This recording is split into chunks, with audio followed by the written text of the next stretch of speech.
Hello, and thank you for choosing this Analyst Insight podcast from the Information Security Forum. My name is Mark Ward. I'm a Senior Research Analyst at the ISF, and in this podcast, we are talking about two topics that we investigated and researched last year, produced the reports in December, just before Christmas, an early Christmas present for many ISF members.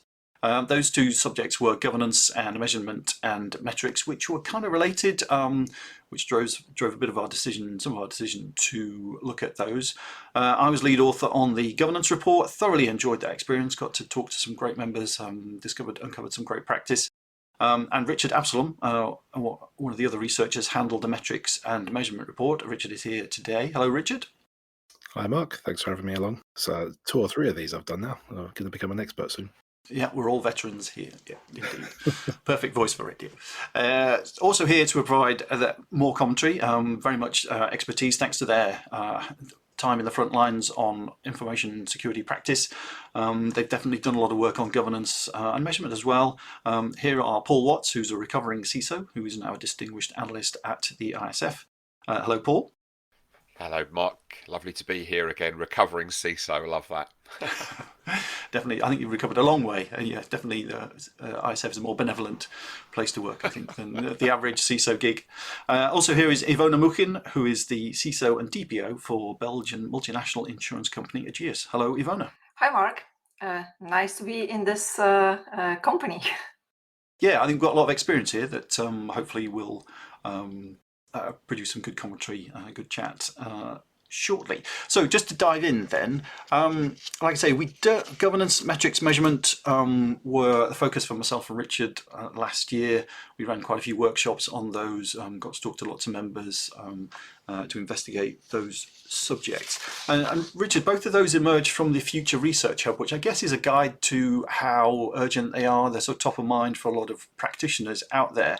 But was that a surprise to you? Because certainly measurement metrics was very popular at Congress. You ran some sessions and it generated a lot of discussion. But was those topics a surprise at all? No, I don't think so. No? In terms of, I'm going on 7 years at the ISF now, so I've been a veteran of a few different projects, and these are topics that keep coming up when we've been looking at other areas. So I remember, very vividly looking at security assurance and supply chain assurance, for instance, when talking to members, and people were always asking, okay, how do you govern this? How do you measure this? What's for assurance specifically? What was the link between governance and assurance? Around supply chain assurance, people just wanted to know, okay, how do you actually measure security, measure risk in relation to suppliers, or around assurance, measure the effectiveness of our controls? Whether this is a good idea or not from a personal point of view, I think it was me that put up the idea onto the Future Research Hub for the metrics paper in particular, and then I got landed with researching it as well. So it turned into an interesting one to do. But I know we had a conversation at the beginning of that topic that was a potential poison chalice, because I think a lot of people have done it before and not done it particularly well, and we've attempted it a few times on the ISF. So it's kind of ongoing research. We can talk about that in a bit. Yes, that's true. There's more to come on metrics and measurement. Yeah, I think on governance, I suppose because I'm recently celebrated my 3rd year at the ISF, but my background isn't in information security. But what I knew of governance, I thought it would be one of those things that was almost not quite settled, but people knew what governance was, knew what they had to do with it, and information security practice day to day was built on top of something that was established a long time ago. But that absolutely wasn't the case. It's very much a live subject. Paul, Iwona, does that make sense to you, that it's not surprising that governance isn't something that's settled and has changed? From your careers, have you seen it change a lot? Does it always require attention? From my perspective, I'm already in the business for some time, and I see some shift. So as you are saying, governance is something very much living. And we are talking about roles and responsibilities, and those are changing and shifting through the time. So when we look at early 90s, we were seeing that people responsible for information security were mainly sitting within IT organization, where now they are actually moving towards, I would say, risk or business, because it's being seen as more than IT security, cybersecurity topic. Yeah, I certainly saw that during the research. Just talked to quite a lot of people who were trying to handle that shift from being part of IT into the larger organisation. And I guess as well, I don't know, Paul, if you've got some thoughts on this, just in terms of, I guess the change in governance matches that ambition, that change of ambition, just what information security wants to be for an organisation. Yeah, I mean, if I go back through the years and I think about some of the challenges I've had socialising the topic with the board, back in the early days, very, very disinterested. It was a satellite of IT and technology. It wasn't something that the boardroom wanted to be interested in. And then over the time, as technology has become more embedded and the topics become more pertinent, it's got more mainstream media attention. We've kind of gone through phases. So they were a little bit distracted by it, then became quite inquisitive, then realised they were on the hook for it, became concerned, then became alarmed, and then wanted action.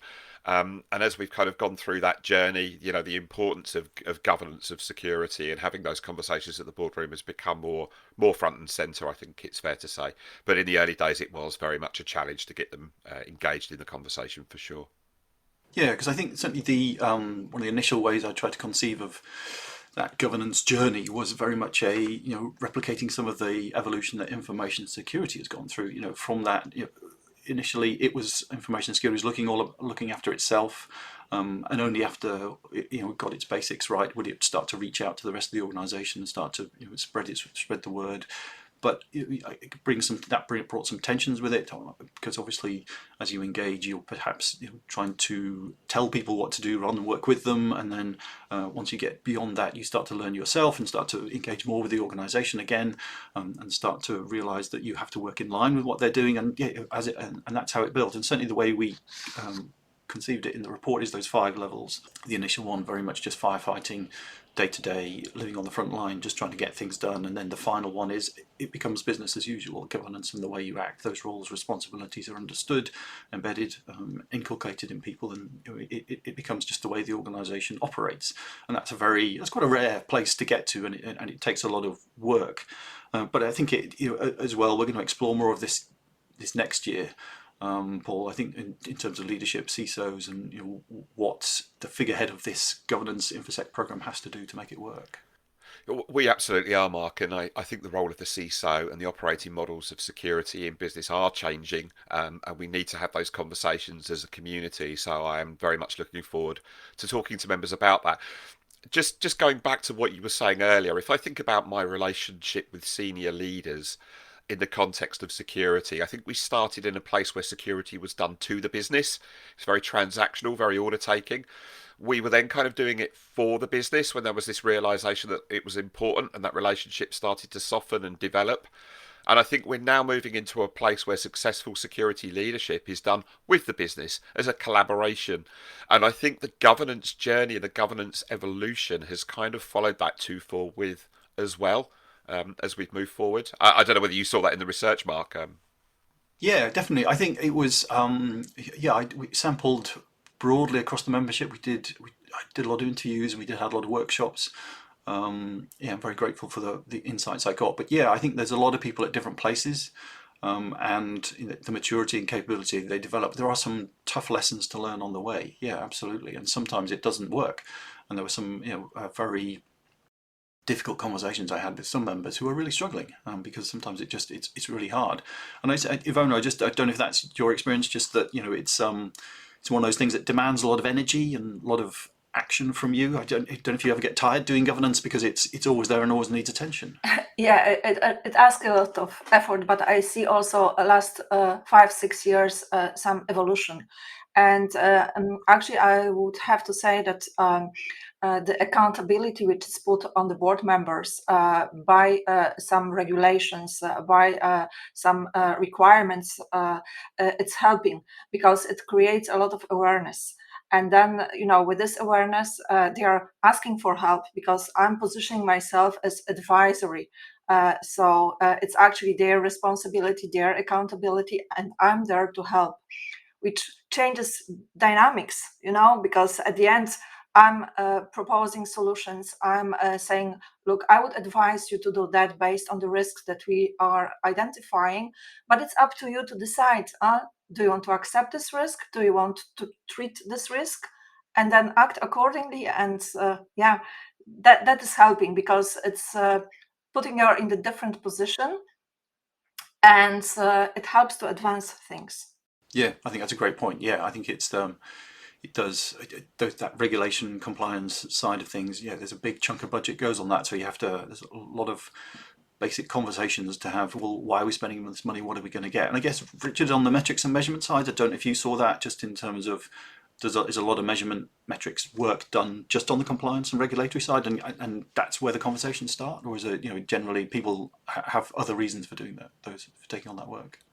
Yeah, I think it is often where it starts, because it's a legal obligation. It's like, this is something you have to do. I think we were trying to get people to think about, or move on from let's move on from thinking here what we have to do to what's actually gonna help the business, and set the narrative, answer the questions that business people have. And I think that's where we start to see, I think, the good relationship between governance and measuring security, in the sense that governance should be about setting out what are the priorities, what does the business need to get from security, and then finding the right measurements to go and pick that out. There's only so much you can do in terms of measuring compliance.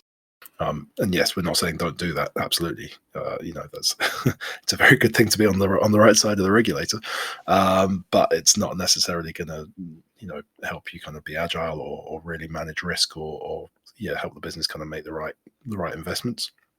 So it's all about kind of understanding what are those questions that various stakeholders have. Yeah, I think I think it's understanding what questions I like to ask, and I think that's what struck me about governance as well. It does demand a great and deep understanding of your organisation, how it works, and what it wants to do.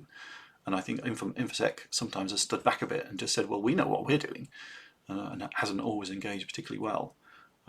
But I think that is changing, because part of the compliance and regulatory aspects drive some conversations. But also I think there's quite a few CISOs out there that are taking that on, doing that good work as well. Paul, I don't know if you see that as well. Well, I completely agree, and I think this is what kind of ties it together. The last few years that I was a CISO, I found myself doing a lot more marketing and collaboration than I was fighting the fires. You have to trust and empower your team to do that work, so you can spend time as an ombudsman, as a collaborator. To the point that Richard was talking about, again, completely agree. You have to inspect what you expect. But in order to do that, you have to set those expectations first. What does good look like? But you also need to use data and metrics to answer questions. It's wrong and remiss to just walk into a boardroom with an Excel spreadsheet full of data and start throwing metrics. So what? Who cares? The board will be immediately turned off. But if you ask them what questions they want answering, then you start to drive a conversation. And then that conversation can flourish, because you then take it a step further and you use that data not only to answer the questions, but to drive insight.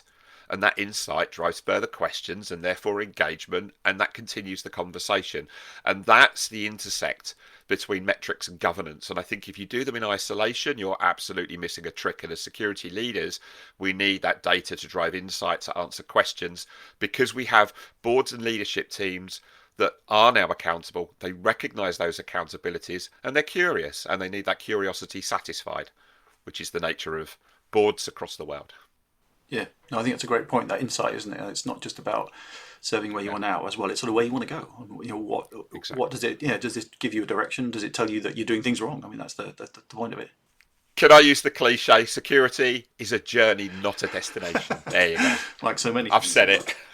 So many good things in life. So, having set that context, then let's dive into some of the difficult, tricky situations that I came across during the research. So the first one was one organisation I chatted to didn't have. I think they had one person doing governance who was part of the IT department, doing a very good job, doing all the right things, but just could not get any support from higher up, not even from their CISO.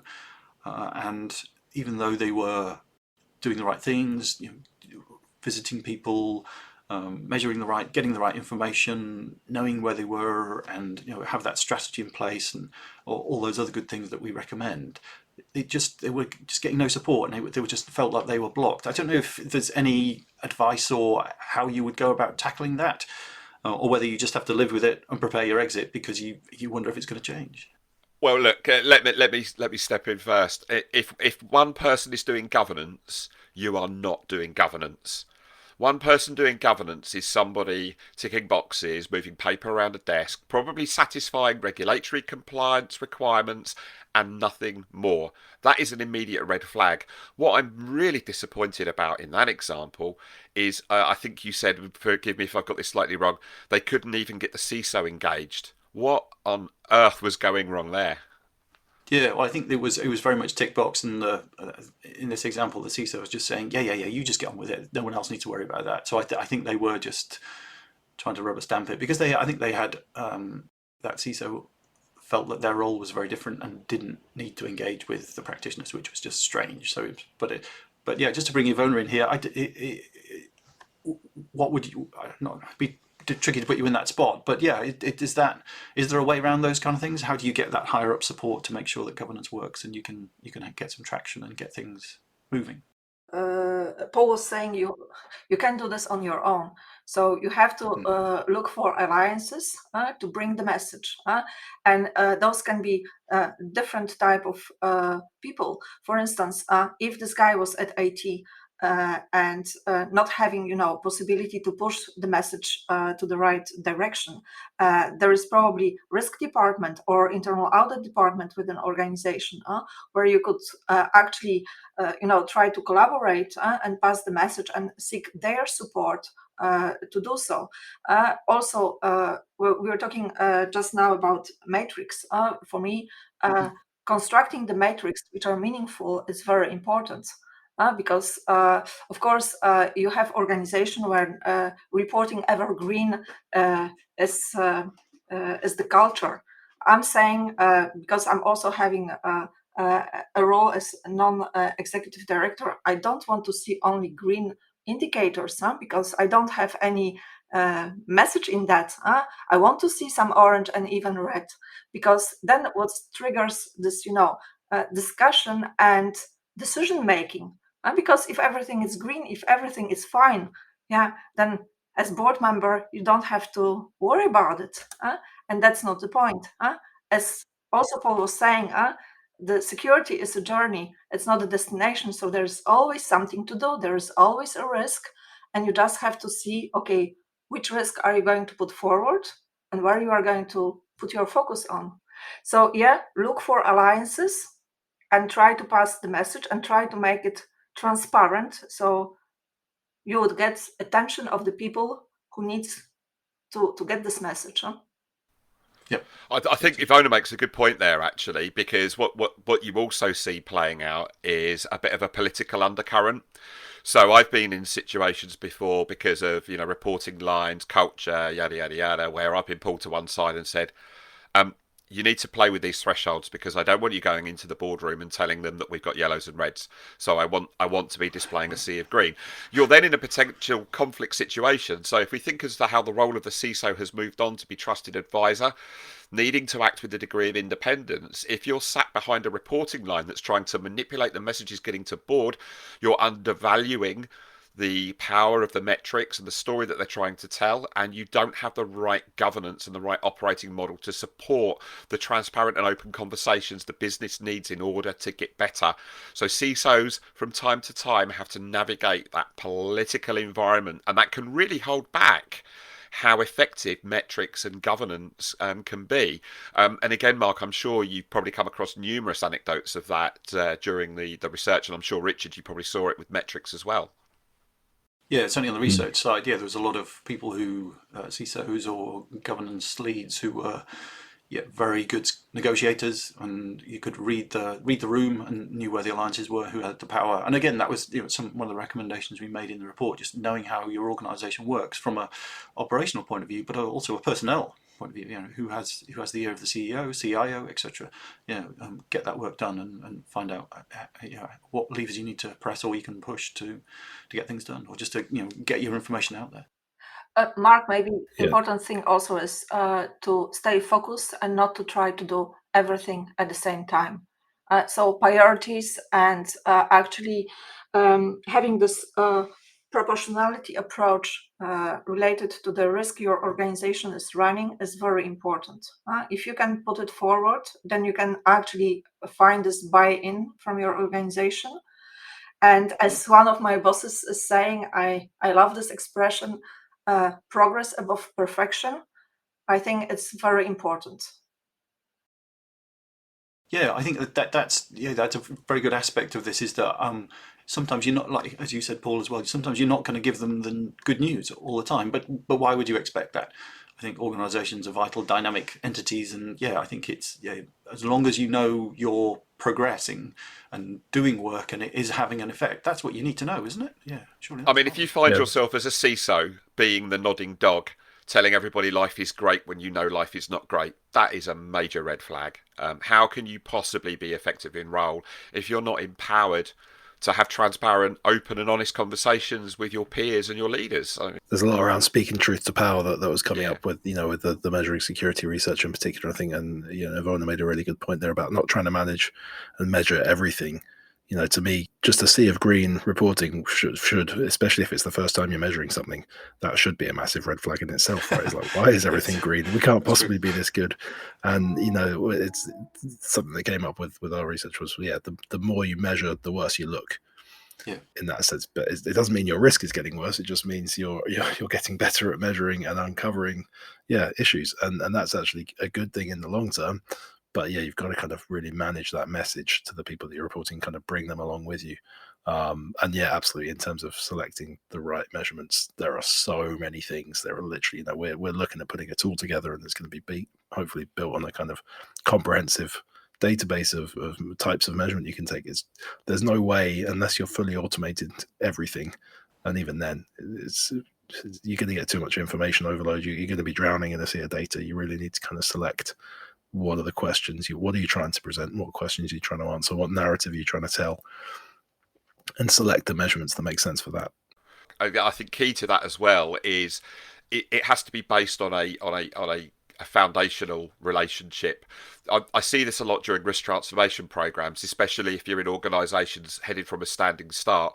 So when you start to, bring some transparency to the inherent risk within an organisation, over time that picture starts to degrade. Now that can lead to very difficult conversations with boards and leadership teams if they think that they're on a slippery slope to destruction.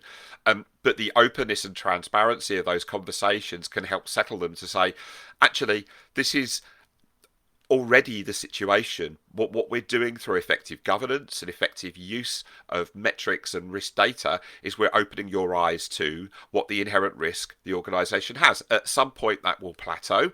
We will start to manage that down, and we'll then manage it in the long term to a steady state which balances risk with reward and appetite and all of those wonderful things that we know.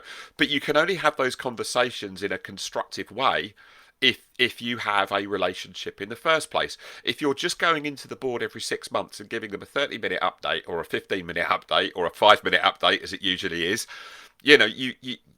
that's not an effective way of managing risk and security in an organisation. It just isn't, for those reasons. No. And I think I'm just conscious of the time, but I think that's a good segue into the closing conversation about the value of all this governance and metrics, because it's it does commit information security functions to a lot of work, ongoing effort.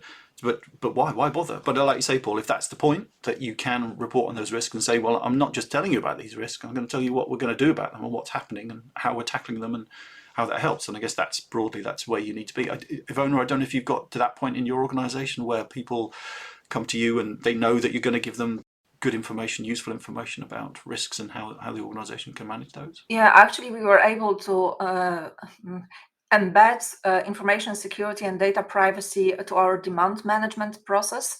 So, it's often the challenge for organizations when new initiatives are starting, then security and privacy is at the end of the chain.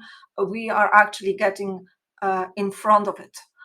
So that's very important, but it cost us also a couple of years to put it in place, to convince the organization, and now they see it added value of that because they took our requirements from the beginning. They don't have to worry about the end of the process where we would say, stop, you cannot go further because it's not going to be, for instance, compliant. Those analysis is being done in front of the process, and it helps a lot. But also for the matrix, when we are measuring things, we are trying to adjust also the message and the type of the metrics we are presenting depending on whom is being reported. Because of course, if you are talking about IT part, those are more geek persons, and you can talk technical language to them. When you are presenting to the board, you have to put it a level higher because they are scared of technology, even the vocabulary which is being used. So you have to translate it to their language, and their language is mostly risk. They don't have to know the technical details behind. They have to know what is the bottom line and how it can affect organization. And preferably, if you could say how much it could cost, and it's great. Yeah. But quantifying information security risk, that's still a challenge. Yeah, I think that points up the sort of flexibility and difficulty of information security these days, that you have to be fluent in so many different business languages, really, and just you have to be ready to switch at a moment's notice to talk to different groups of people and recognize their different priorities. I guess, Paul, was that tricky for you? Because I know you worked in some very different organizations. It 100% was, and I think Iwona absolutely nailed it with that comment. What a lot of security leaders, especially if they've been born from a technical background, flounder is they go into the boardroom with no sense of ability to translate. We all operate from a premise of assumed knowledge, so we think that we're bringing a conversation down to the fundamental basics, but we're still bewildering our audiences. And there's nothing worse than walking into the boardroom talking about EDR and AV and patching and blah, blah. The board just don't want to hear that. So take the time to know your audience and articulate in their terms the language of risk, the language of business. That helps you hit that medium.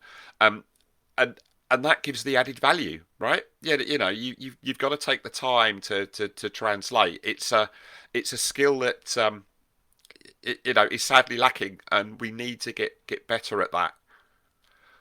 Yeah, I think that's something else we're going to investigate this year is the BISO, the Business Information Security Officer, which seems to be evolving into a sort of very interesting nexus of all kinds of things. And a few of the people I talked to for the research had those people in orbit around the IT department, but regularly, doing deep dives onto other parts of the business that were going through change programs. And I think that's an interesting place to be for an information security practitioner. So looking forward, I think that's a great place to stop the discussion. I think we've gone through most of the things that we wanted to. So thank you everybody for your contributions. Thanks for listening as well. You can find more podcasts on the ISF podcast channel or at securityforum.org. And also this Analyst Insight podcast is now available on pretty much any podcast platform out there. Please subscribe and bump up our numbers. And there's also plenty more about ISF research tools and guidance on the ISF website. Thank you again.